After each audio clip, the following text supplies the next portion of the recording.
Ustazah harap kalian masih tetap sehat dan semangat belajar dari rumah. Kali ini kita sudah memasuki tema 2, subtema 2, yaitu bermain di rumah teman. Kita sama-sama akan belajar muatan pelajaran PPKN.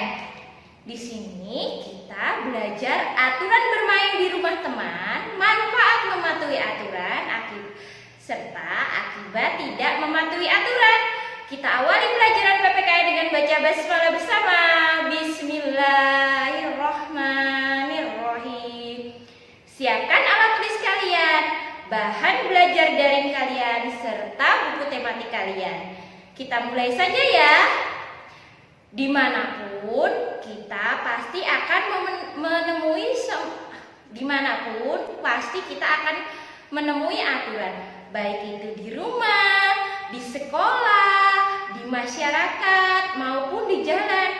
Sama, Allah juga sudah memerintahkan kita untuk mematuhi dan taat kepada Rasul, kepada perintah Allah dan kepada para pemimpin kita.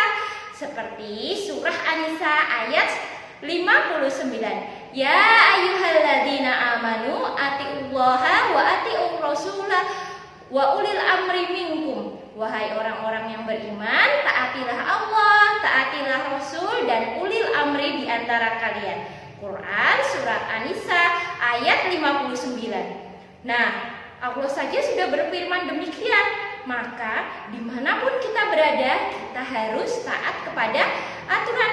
Ketika bermain, kita juga harus taat pada peraturan bermain. Begitu pula dengan pelajaran kita hari ini. Ketika kamu akan bermain ke rumah temanmu, kamu juga harus mematuhi beberapa aturan. Kita mulai saja ya. Aturan bermain di rumah teman. Yang pertama, ketika kamu bermain, kamu harus menutup pintu rumah temanmu terlebih dahulu. Serta jangan lupa mengucapkan salam ketika datang. Tok tok tok, assalamualaikum. Nah, ketika kamu dipersilahkan masuk, kamu baru boleh masuk. Jangan selalu menyelonong ya sayang. Ingat, itu rumah orang, bukan rumahmu.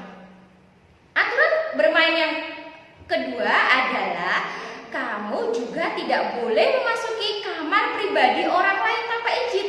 Kamu misalnya, ini temanku, aku masuk ke rumah teman, ke kamar teman. Gak boleh ya sayang, itu perbuatan yang tidak terpuji. Aturan yang nomor 3, kalian ketika bermain juga tidak boleh mengambil barang milik temanmu, karena itu bukan barang milikmu sayang.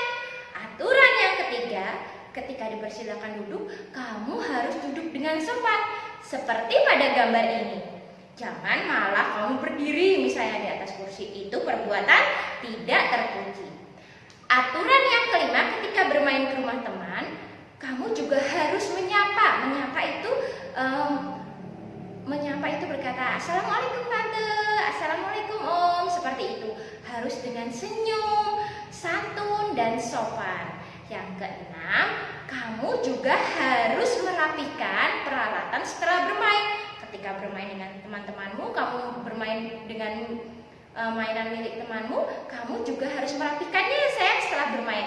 Seperti pada gambar. Itu juga merupakan perbuatan yang terpuji dan mematuhi aturan ketika bermain di rumah teman. Dan yang terakhir sayang, jangan lupa kalian juga tidak boleh membuang sampah sembarangan.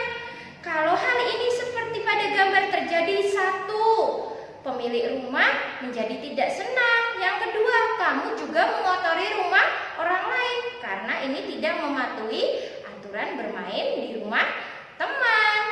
Yang nomor 8, kalian walaupun berteman baik dengan teman kalian ataupun itu rumahnya berdekatan dengan rumah kalian, kalian juga tidak boleh bermain sampai larut malam.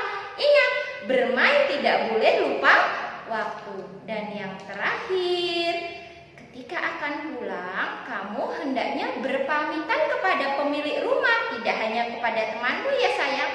Seperti pada gambar ini, Udin yang berpamitan kepada keluarga Edo. Ini merupakan perbuatan yang terpuji sayang. Itulah ke-9 aturan ketika bermain di rumah teman. Sekarang, adapun ketika kamu sudah melakukan beberapa aturan tadi yang sudah Ustazah jelaskan. Adapun manfaatnya adalah satu, hidupmu menjadi lebih teratur. Yang kedua, ketika kamu mematuhi aturan, manfaatnya yang kedua adalah hidup menjadi disiplin. Perhatikan gambar di bawah ini. Udin yang selalu bangun tepat waktu. Udin berarti disiplin dan hidupnya teratur, sehingga dia juga tidak mungkin terlambat ke sekolah. Dia juga akan selalu membereskan atau merapikan tempat tidurnya setelah bangun tidur. Itu merupakan salah satu perbuatan yang teratur di rumah dan membuat kalian menjadi disiplin. Yang ketiga, manfaat aturan, hidup menjadi damai. Karena tidak ada pertengkaran, tidak ada perselisihan ketika bermain ke rumah teman. Ya, lihatlah gambar ini, keluarga Udin dan yang sedang menonton TV dengan rukun. Ini adalah salah satu contoh hidup damai. Yang ketiga, karena hidupnya damai, maka tidak ada perselisihan. Kebalikan dari manfaat, biasanya ada akibat ketika kalian tidak mematuhi aturan sayang. Yang satu, orang bisa berbuat semaunya. Ketika tidak ada aturan di rumah, terserahlah mau ngapain. Seperti pada gambar, ibunya Edo memasak, tapi malah Edo melihat TV. Tapi tidak melihat TV, malah TV-nya ditinggal tidur. Itu adalah salah satu perilaku yang berbuat semaunya. Jangan ditiru ya sayang. Yang kedua, akibat tidak mematuhi aturan pasti terjadi pertikaian atau perselisihan, saling bertengkar seperti Lani yang berebut mainan dengan saudaranya. Hal ini akibat tidak mematuhi aturan di rumah. Yang ketiga, hidup menjadi kacau. Dan yang terakhir, rumah kalian menjadi tidak nyaman karena seluruh anggota rumahnya tidak mematuhi aturan. Misalnya membuang sampah sembarangan, tidak membersihkan rumah. Lihat contoh pada gambar. Rumah itu nyaman tidak ditinggali sayang? Saya yakin rumah tersebut tidak nyaman ditinggali. Itulah 4 manfaat serta 4 akibat jika kalian tidak mematuhi aturan. Selanjutnya kalian akan mengerjakan bahan belajar daring kalian. Kalian cukup melihat 4 gambar pada bahan belajar daring kalian. Jika gambar tersebut mematuhi aturan, kalian cukup cetak. Jika tidak mematuhi aturan, kalian beri silang. Kalian juga lihat gambarnya, misalnya membuang sampah sembarangan. Pendapatmu bagaimana? Akibatnya bagaimana? Kamu tuliskan ya sayang pada bahan belajar daring kalian. Ingat, tulisannya menggunakan tegak bersambung yang rapi dan diberi jarak ya sayang.